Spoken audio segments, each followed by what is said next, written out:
Reports say that the Sixers had hoped to trade the three-time All-Star during last night's draft, adding the relationship with the two sides, quote, seems to be over, and the trade is a matter of when rather than if. So, Rick, what would the Sixers be better? Or, excuse me, so, Rick, would the Sixers be better without Ben Simmons? Would they be better without Ben? Yes, they would. And I know that in trading him, they're not going to get the same talent back. It's not going to be equal. It's going to be pennies on the dollar in terms of the return. But it's going to be addition by subtraction, because this is the difficulty when you have a great player. And Ben Simmons is capable of being great, but you just never know when he's going to be great. And oftentimes he's not great. In fact, he's invisible when you need him most. And that puts you in a difficult position. I would rather have a lesser player who I know what I'm going to get from him on a consistent basis than I don't know what I'm going to get. I don't know when Ben Simmons is going to be willing to shoot. I don't know when he's going to be willing or able to make free throws.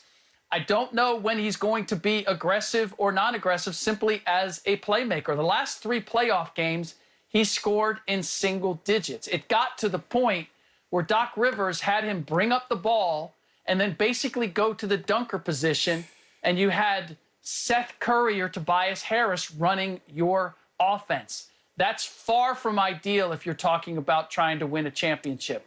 By taking him out of the equation, this now puts more on Joel Embiid. He's essentially the last piece of the Sam Hinkie process. And to make good on that, then Joel Embiid is going to have to deliver and step up in a way that he was still trying to tiptoe and manage things and do it along with Ben Simmons. So are they going to get the same kind of talent back when they move him?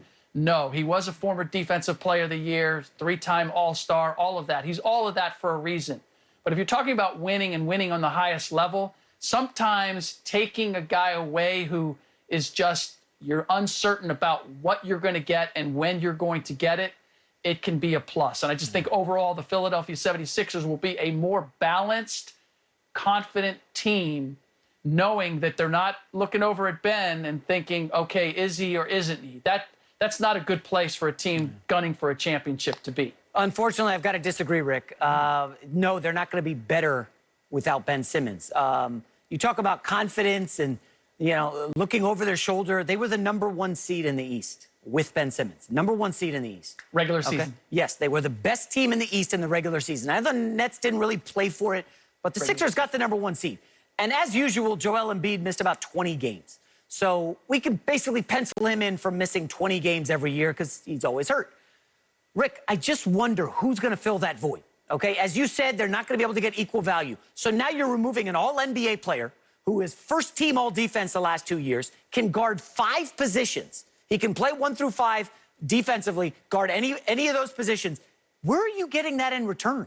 This idea that all of a sudden, oh, yeah, Tobias Harris will just step up. I mean, he's one of the most overpaid players in the league. Oh, wow. Joel Embiid is always hurt.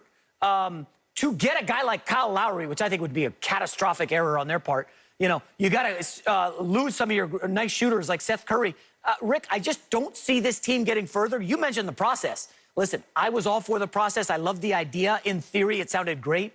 It has been a terrible failure, an epic failure, in fact.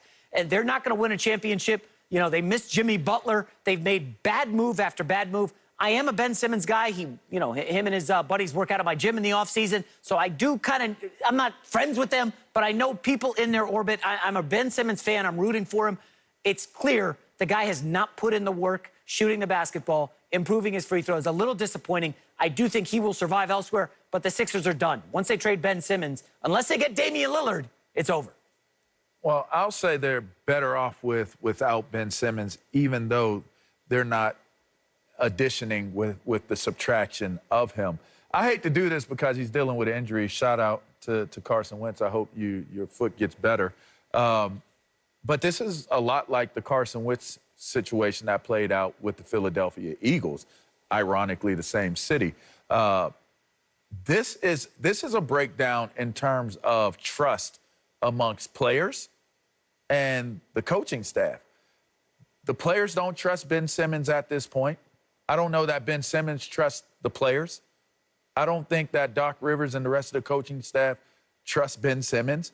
And I don't think that Ben Simmons trusts them. And I think it all played out right in front of our faces in the playoffs this year. Yes, they had a good regular season. In fact, the best regular season. But in that time, there's so many games.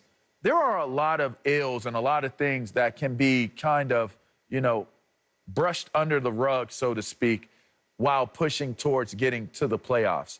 If there's one thing that I've learned watching the NBA and watching it closely over the last few years, whatever it is that your Achilles heel is going to be, teams are going to work their darndest to be able to expose that.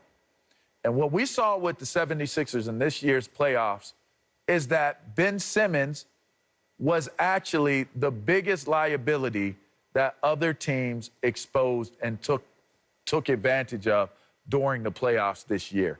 So with that being said, even if they're not better without him in terms of who replaces him, there still may be the idea of fresh starts for both of them from one another. Ben Simmons having a fresh start to possibly get his confidence back and knowing that he needs to work on some aspects of his game, and the 76ers fresh start and knowing that they can actually move forward and try to figure out how do they replace the void of Ben Simmons with someone else without sliding back too far in what they've been able to create, I think is ultimately the best path for them at this point in time for both sides in this scenario. And we can look at the Milwaukee Bucks as a referendum on where the Philadelphia 76ers could go. Do they have as good of a regular season? No. The Milwaukee Bucks had the best record over the last couple of years, certainly in the Eastern Conference. And where did it ultimately get them? They slid down. They made some changes. They adjusted their team. They weren't as good a regular season team, but they were a better postseason team.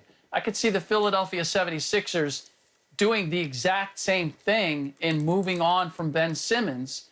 And the bar's not set that high because it's what? They need to get to the second round. Without Ben Simmons, I think they're still capable of that. You are right, J-Mac, in that when Joel Embiid was out, then Ben Simmons was capable of carrying the load. But much like we've talked about the Lakers, that's the same thing working for the Lakers. Like if LeBron misses time and you have Russ Westbrook, you know what? You can survive during the regular season. But it comes down to how those pieces work in the postseason. Yeah. How much do they complement each other when the game is on the line? That determines the true excellence of your team. But Rick, hold on. I don't know if they can get pieces that are going to fit better, but they can't get pieces that Rick, fit the worse. Bucks, because Ben Simmons didn't fit with Joel Embiid. I don't like the analogy. The Bucks flipped Eric Bledsoe, who's a negative asset, for Drew Holiday, who was a massive upgrade. If you can find me the trade where you get Ben Simmons out and you bring in someone that's equal of Ben or greater, I'll love it. And I think I will agree with you. The problem is that deal does not exist. All reports claim that right now the Sixers are asking for heaven and the stars and the sun and everything which they're out not there. going to get. And they're not getting. I mean, they asked the Warriors for like 15 draft picks. Golden State hung up the phone on them. I don't know, other than Damian Lillard